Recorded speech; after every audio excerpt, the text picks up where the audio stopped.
Good afternoon. It's Chris Malashewski with the Built-in Calgary team, and today we are talking about the Smith maneuver.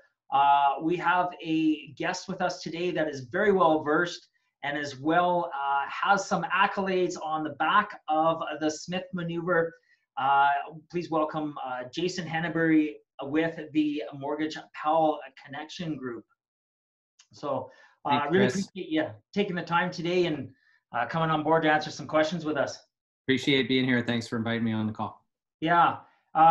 So you've been involved both intimately and like practicing as well as coaching clients on this for about how long now?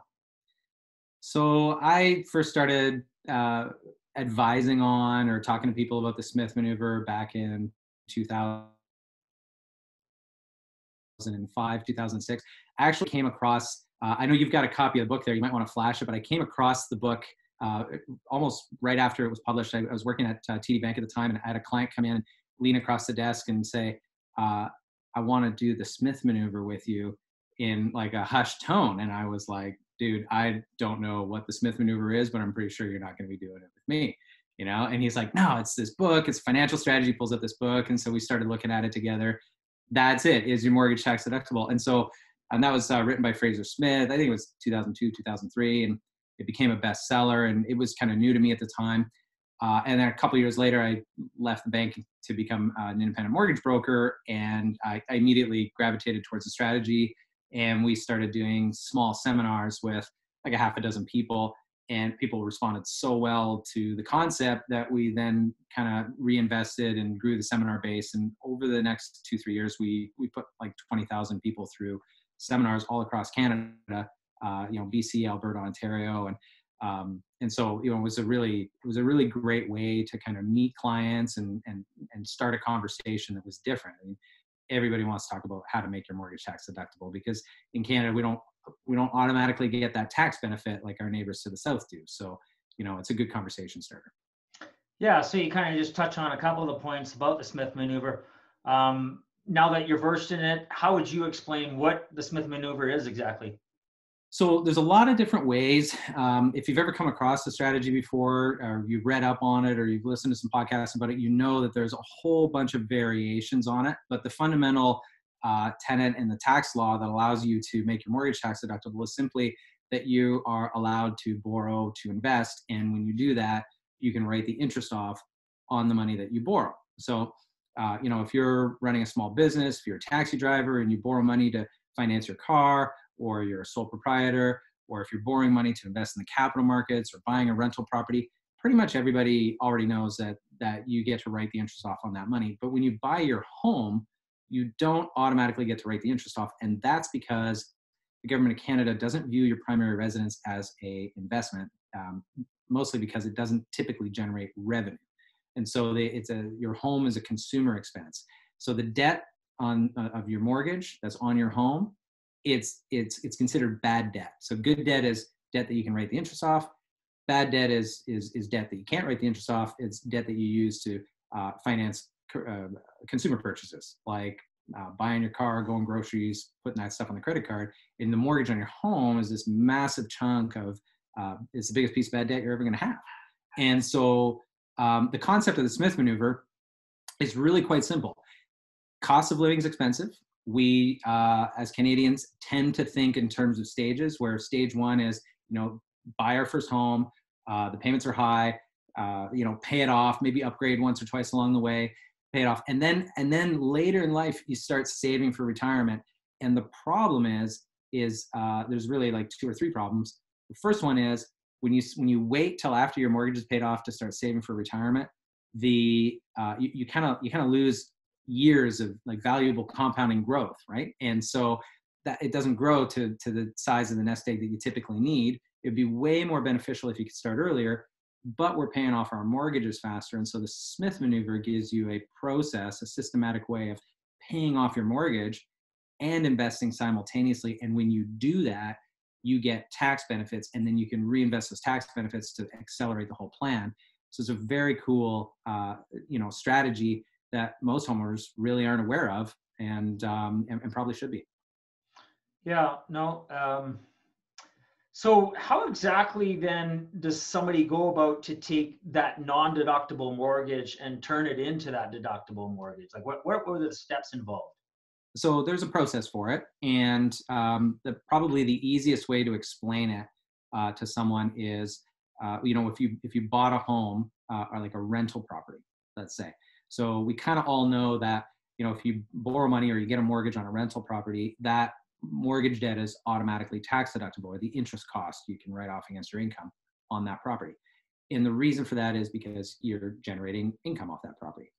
Now, if you take it a step further and you say, okay, I already have a home and I've done a good job paying it off and I have a little bit of equity built up, I can borrow money from my home.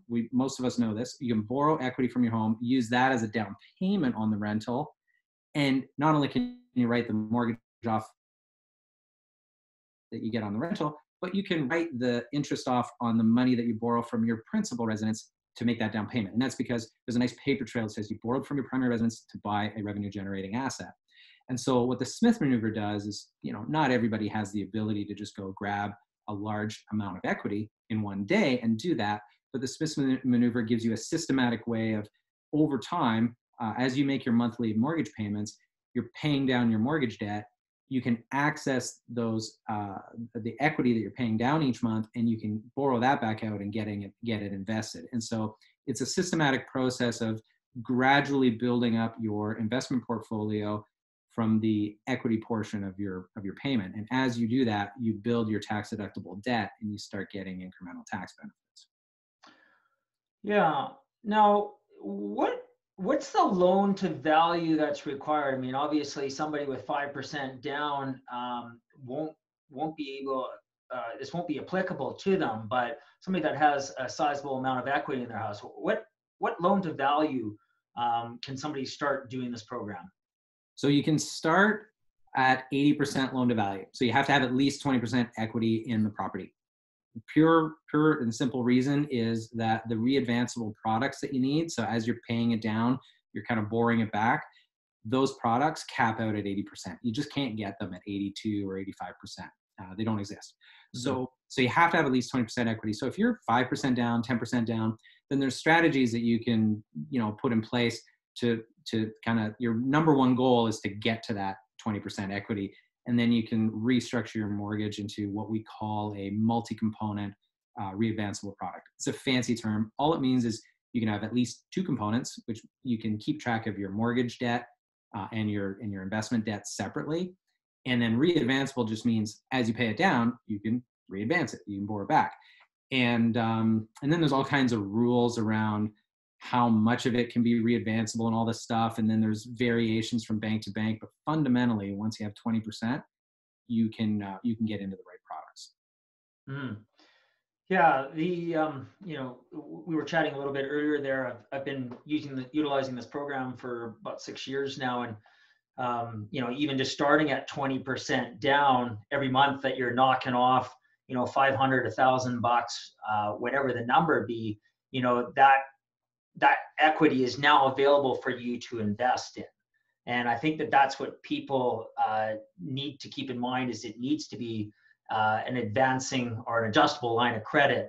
Because I've heard of people that have gone and got a line of credit, but they're stuck at that amount.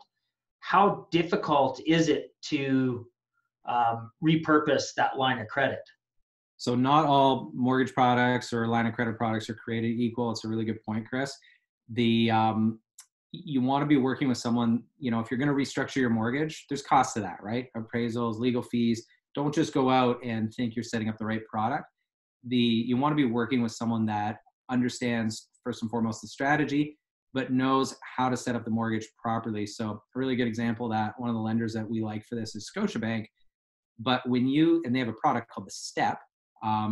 And there's a bunch of lenders that work for this, like Scotia, TD, RBC, Manulife. They have a lot of products that work for this, but just honing in on the STEP, for example, their product on the surface should work for this. It's got the multi-component, it readvances, but unless you specifically request to trigger the auto readvance feature when you set the thing up, it won't do what you need it to do. So it's the right product, it has all the features, but you have to actually flip the switch. And so there's things that you want to do to make sure you're, and every lender has their like own eccentricities, for lack of a better word. So you want to make sure that you're understanding the product you're getting into before you just go set this up for sure. Yeah. Okay. No, that's a good comment. You had sort of touched on using the line of credit specifically for something that you're investing in, whether that be stocks, or if it's an income property, even investing in your business. What happens if life gives you a hiccup and you're forced to have an out-of-pocket expense for a personal matter? Are you able to split those two in half?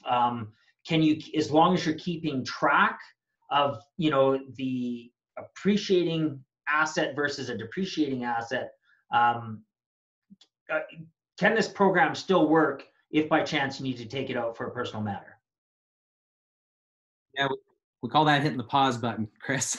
Okay. This is a long-term strategy for sure. Smith maneuver aside, no matter what you do, whatever your financial plan, it is always a good idea to have buffer in mind, for life's eventualities. And that buffer is different from person to person, but you got to consider it. So when you're doing this strategy, it's really important, because if you're locking up all your equity and you're running your cash flows and you're investing, hopefully what you're investing is an appreciating asset, right? But market conditions change. Look at the year we're in right now. There's a lot of uncertainty, and there's employment uncertainty. There's market uncertainty in the stock market, in the real estate market. But it's also a really, really good time to be thinking about a strategy like this, because of that uncertainty. So there's pros and cons, but you never ever want to get yourself in any financial strategy. You never want to get yourself to a place where you can't manage what life throws at you. So in this strategy, there's lots of different ways to deal with that. If you're the best way is to just not use all of your available equity. So let's say for you, the right buffer number is $20,000. Like that kind of covers you. Then you want to just make sure in these products, you can have your mortgage, you can have your investment line, and you can have another component that's just available credit that you could use in an emergency. So that's just one example, but there's all kinds of ways to manage the cash flows to deal with eventualities. Mm-hmm. Okay. No, that's because I think it's really important for people to keep in mind, the rainy day fund, right? So tell us a little bit about the marginal tax rate and how it applies to using your line of credit, because that's a question that I always have, and you had talked about that right from the onset of our conversation here.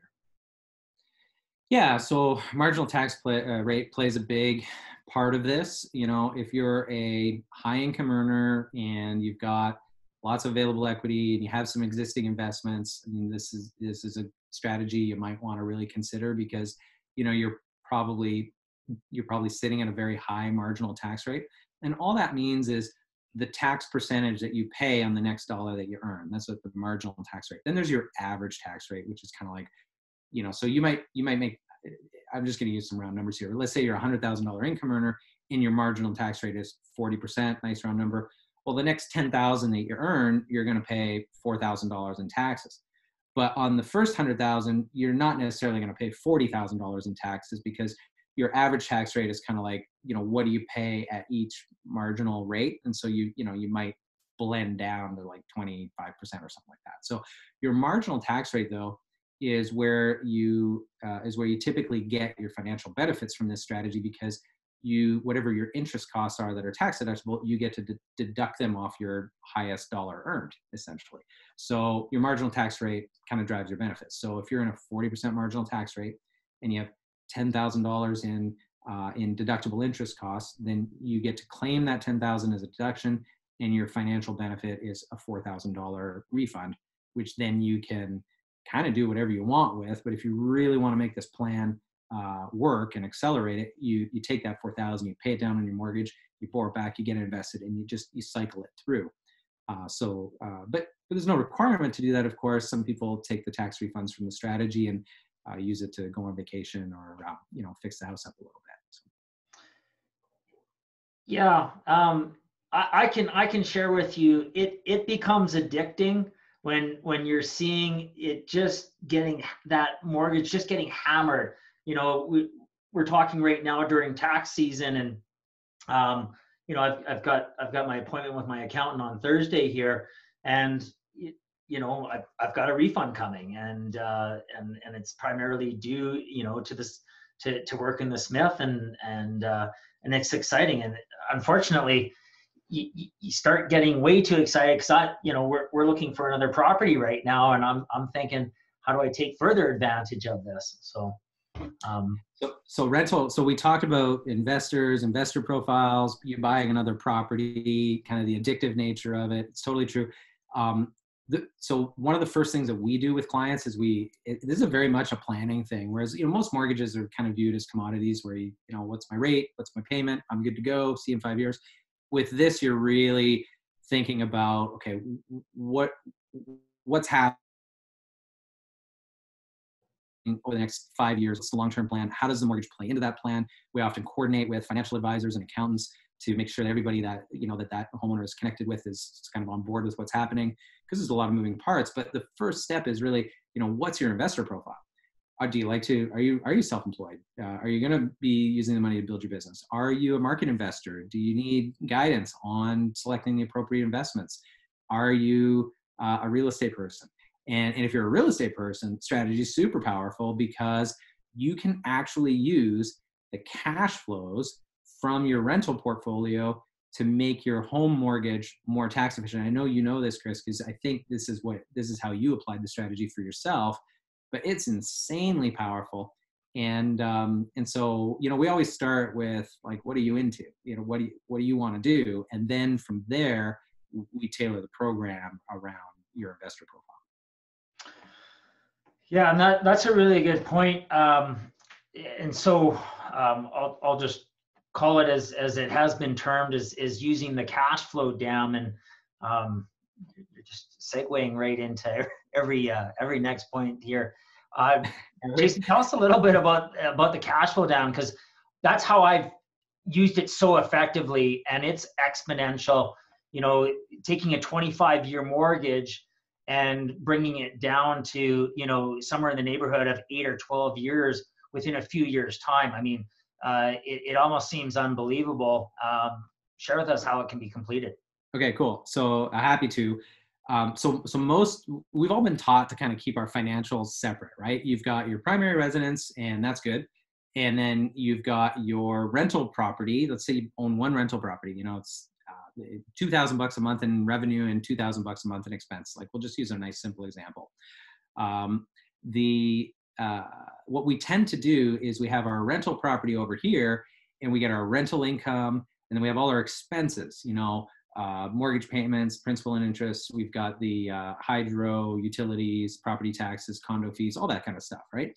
And then we have our home over here, and the two never shall meet. But what you can actually do with this strategy is you can kind of put your home right in between the rental revenue and the expenses. So the idea being that you get your rental income every single month, and let's say that's $2,000 in. You pay it down on your home, and this is my funny flow chart here, but you pay it down on your home, that pays down your mortgage balance, and you borrow that equity back out, and then that same 2,000, and you use it to run your landlord business. And so in a situation like that, what you're doing is you're making your regular mortgage payments, but you have this extra $2,000 a month that's being prepaid onto your mortgage and moved over to the tax deductible side. So, you know, you can do the math, $2,000 a month, 12 months.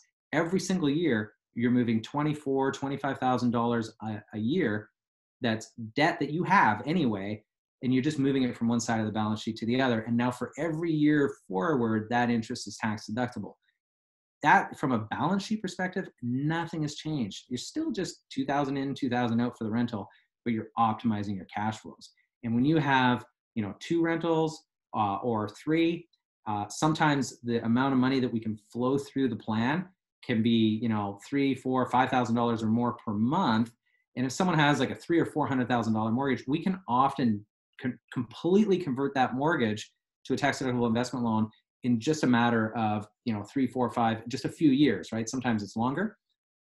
And you got to remember, you have this debt anyway, but the power of converting it all to a tax deductible investment loan, and then just, slowly paying off that mortgage like you normally would, but being able to write off the interest for the next 10, 15, or 20 years, it's insane. And you know this, Chris, because you've done it for yourself. So very powerful for rental property owners. Yeah, it allows you to sort of almost create your plan, your 5, your 10, your 15-year strategy, because excuse me, because now you can actually start to control that. You can sort of be planning for it, knowing, well, your line of credit is increasing. You're going to have X amount of dollars in so many years that you can probably afford to buy your second income property. Little bit out of the realm of conversation, but with that, you can go and take a line of credit out on your income property, and you can, now that money's tax free. It's no longer has to be after tax dollars. And that's where this whole thing gets really exciting, because with the after tax dollars, now if you want, you can go play in the stock market and it doesn't cost you anything, or you can purchase another property. And the whole idea is once you buy that first property, you're almost forever set to not have to spend on after tax dollars. And the cash flow dam allows you to get there that much quicker. It's the cash flow dam gets you there quicker. And so if you're like first property and you're at 20% equity, or you've already got a rental, or you're thinking about growing your real estate portfolio, what you just touched on is super powerful. So not only can you do all this and get tax benefits, but you can reinvest that principal component of your mortgage payment. So you can use this strategy to build your down payment for your next rental faster, which is what you're talking about. But you're right, like, because it's just mortgage math, we can sit down and we can actually plan to the day when you'll have enough to buy that next property. So you can put a plan in place to say, okay, maybe not today, but if I follow this plan, in 3 years, I'm going to have exactly what I need to buy that next 2-bedroom condo or whatever. And then I'm going to use that. And you can accelerate the whole thing, and then you can see your trajectory to the next property from there. And so rather than just making our mortgage payments on our principal and our rentals and just having that money sit there as debt equity for a quarter century, we need to be pulling it back out, getting it working for us. And this is a strategy that allows us to do it tax efficiently. It's really powerful. Yep. No, I love it. I love it. So, so let's talk a little bit about the people in your sphere that you want to kind of align yourself. Someone like yourself, a mortgage rep that has an understanding about this, because there are a lot of cogs that are rotating here, especially when you're talking about your whiteboard there. The money has to flow through one account into another, and record keeping is probably of the utmost importance, especially if you get audited and you've got that paper trail, and so everybody's on board and it's easy to understand the flow of the money. Talk to me a little bit about who you really want to try to have on board that can understand this program, from how important is it to have the right accountant, financial advisor, mortgage rep, and of course a realtor. Gotta have a realtor, Chris. It's the key to the whole thing. Yep. Well, I think you just touched on everybody. So you need the right mortgage structure. So that's where someone like myself or on my team comes in. You need you've got a lot of moving parts. You're dealing with tax, so it's important to have an accountant in your back pocket or in your corner that understands this. And we can talk how to select an accountant that, properly for this strategy as well. And then depending on your investment selection, that's where, you're either working with your realtor to build your real estate portfolio, or you're working with an advisor if you're, wired for market investments. You can even do like very straightforward stuff. You can get a Wealth Simple account and just do exchange traded funds. Or you can do a combination of these things, which is, probably a more holistic approach. And you want to be working with people that really understand this. If you talk to most advisors, most accountants, they may have an understanding of it, but it may not be what they do as a center point for their clients. So you really want to work with someone that kind of gets this, that is passionate about it. Best place to find those people, if I can put a plug in for Rob Smith and his new book here. Actually, you were holding up the original book, but this is Rob. So the original book was written by Fraser Smith, and Rob, I'm doing this, man. Rob's his son. He wrote the sequel. But get information on, who are the licensed advisors out there. It's smithman.net. And if you don't know someone that knows about this, you can find them there. You can probably also just call Chris and he'll help you out. Yeah. If somebody's not going there and they're just watching this, I mean, and if they happen to have a meeting set up with their accountant in the next couple of days, or, mortgage rep, or I guess the first question would be is, do you understand the Smith maneuver? But I mean, what other sort of qualifying questions could somebody ask to see if somebody is, truly understands it, so that they are getting the right advice? Oh man. I mean, there's a ton of questions that I could throw into the space here that, you could trip someone up with pretty quickly. But I think the most important question is, is this something that you've done for yourself? It's a good starting point, because most people generally won't lie to you, and you can kind of read their body language right away. Like for yourself, Chris, when you're talking about this, you're like, I did the rental cash am. It's great. It's addictive. You can see it. You did it. I've done all kinds of different variations of this for myself over the years. And I think you really want someone that not just knows about it, but is passionate about it. But if you're looking for like specifics, what do you need to know? I think the best thing to do is probably just educate yourself first, and, watching podcasts like this, good way to do it. Reading the original Smith maneuver, reading the new book as well. Not a bad starting point. They're pretty easy reads. Chris, as you know, it doesn't take more than a couple of days to get through this stuff, and it just sets you off on the right path. And you'll probably know more, honestly, than the advisor that you're working with. So you really want to find someone that understands this stuff. Yeah, no, that's good advice. You had mentioned that a few years back, that when you first got into this, that you were hosting seminars, and at the digital age that we're in right now, is there any indication that you guys may be planning to do any seminars in the future? And if so, would you be doing them online, or?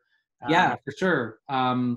There's a couple of different ways to learn more about this. I tend to do really well one-on-one, and happy to make myself available. I don't know if you want to share contact information later, but I'm available to just chat with people about this.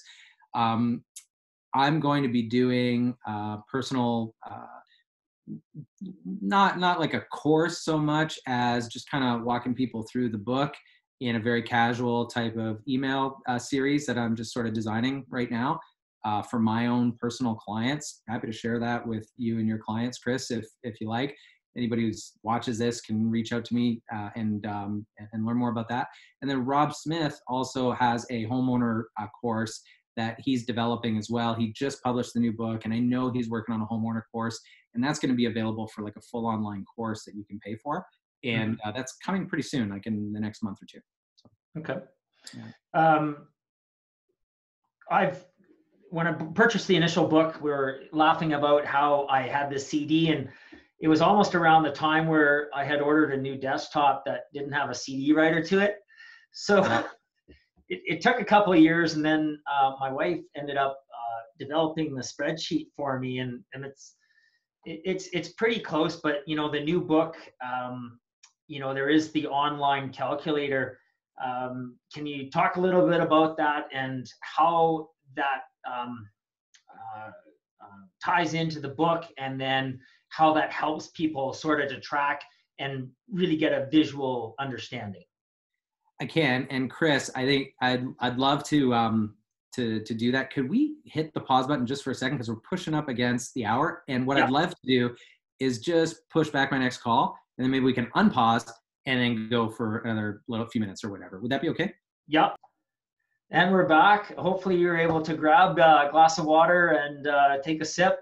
We were talking about how the calculator sort of helps give you that visual and aligns with the book there. Yeah. So if you've read the original book, then if you purchased the original book back in the day, you probably received a calculator with it. And the way they used to do the calculator was a CD-ROM, and you put it in your laptop, and it was like a spreadsheet basically. But Rob's rebuilt that all the algorithms behind it, put it online now, so you can access the new calculator and run scenarios for yourself. It's pretty easy to work with, and if it's not something that comes naturally, then you can always reach out to someone like you or I, Chris, who have access to the calculator, and we can run benefits analysis for people. Yeah. But it does a really good job. You can plug in all your scenarios, what your current assets are, how many properties you have, what your cash flows look like, your tax brackets, future plans, all this kind of stuff. And you can just kind of toggle these things on or off, and then you see the impact to your total tax refunds, your total wealth benefits, of how fast you pay off your mortgage by incorporating different aspects into your plan. So. Yeah, I think it's a really good way that it sort of helps you to get more involved because you have a better understanding. I mean, you're seeing different sheets, and it breaks it down and it defines it really well. There's a difference between just randomly talking, knowing, okay, well, this is going to work itself through, versus actually seeing every year, that you're getting closer to achieving your goal. And ideally the thing is financial freedom. And I've had this conversation before. A financial advisor had talked to me about, promoting a reversible mortgage to my clients. And, first and foremost, especially in a situation like we're in right now, I've reached out to clients and asked them, like, if there's anything real estate related that, you would like assistance on or help, or, please let us know. We're here and we certainly have the time for you. But along the same lines of, talking to people about utilizing the reverse mortgage as opposed to planning, if they were to go back 15 or 20 years and, apply the Smith maneuver, would they have to look at a reverse mortgage? So I guess the question that I would ask you is can you maybe share a little bit about what a reverse mortgage is, and, why maybe it may not be the best thing to elect to utilize if you had the opportunity to pre-plan and use the Smith maneuver or be financially independent, versus having to use a reverse mortgage. Isn't there a saying, Chris, best time to buy real estate was 15 years ago? Best time to get a loan. The Smith maneuver was 15 years ago, man.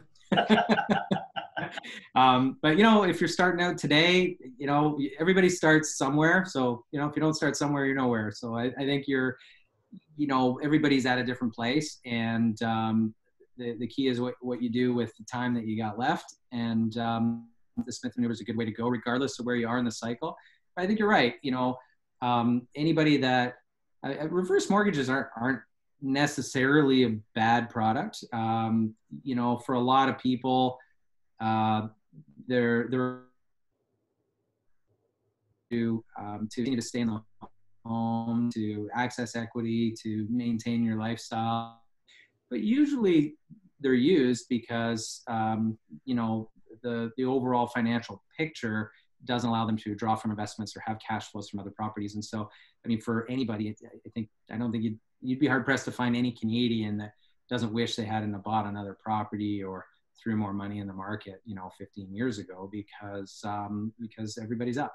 And that's just the way things are. So at any moment in time, we always feel, we're always struggling with that balance between, do I maintain my lifestyle, or do I enjoy the things that I want to enjoy today, or do I invest for the future? And what's really cool about this strategy is you get to do both. You can have your cake, you can eat it too. You don't necessarily have to sacrifice your lifestyle to kickstart your portfolio, regardless of what you're investing in. The process, the structure, the plan gives you that freedom. So there's really no bad time to get started. I agree. Like I've looked at, scenarios over a 25-year average, and for the most part, your house value after 25 years is worth about 3 times as much. In some markets, Toronto, Vancouver, in the last 10 or 15 years, who would have ever thought that? In Calgary, we did have an accelerated bump there back in, 05, 06, 07. But for the most part, I would say it's somewhere around that, even if it's 2 to 3 times. But unfortunately, what I see a lot now that we're dealing with baby boomers, they're becoming a large part of their portfolio after 15 years, is they have enough to be okay, but to really enjoy life, you need to have that second piece. And whether that be, investment in the stock market, or, the investment of purchasing an income property. And I share with people all the time that regardless of what you're doing, we always get the pushback of tenants and toilets. And I share with them, then have somebody manage that asset for you. And, it really does start to simplify life, where you don't have to be worried about having to take an option that you don't want. And I only say that because now the longevity, the lifespan of people today it's 10 years more, it's 7 years, it's 15, it's 20. We're seeing people crest over 100 years of age now. And yeah, you're right. I mean, the Canada Pension Plan, when it was originally created, the whole idea was you'd, retire at age, 55, 60, you'd live for a few years and you'd die, and it worked out well for everybody. But all our systems are stretched thin because we're living well into our 80s, our 90s, and we haven't saved enough we haven't adjusted our habits to deal with, 20 or 30 years worth of retirement timeline, because we're also not adjusting our expectation in terms of when we should be retiring. And so there's just not enough money to go around, right? Pensions are underfunded. The government pensions, our corporate pensions are almost non-existent anymore. It's up to us to save for the future, and putting a couple $100 away every month into an RSP, it's not enough. And so we have to be looking at strategies like this or other strategies. This isn't the only one, but we need to be doing something different to be able to fund our lifestyle well into the future. Yeah. And especially what's happening, in the world today here with COVID, that money is going to have to be repaid somehow, and higher taxation, I think, is on the horizon here. So, yeah, and maybe for our kids and our grandkids and the next generation after that too. It's a big bill. Yeah.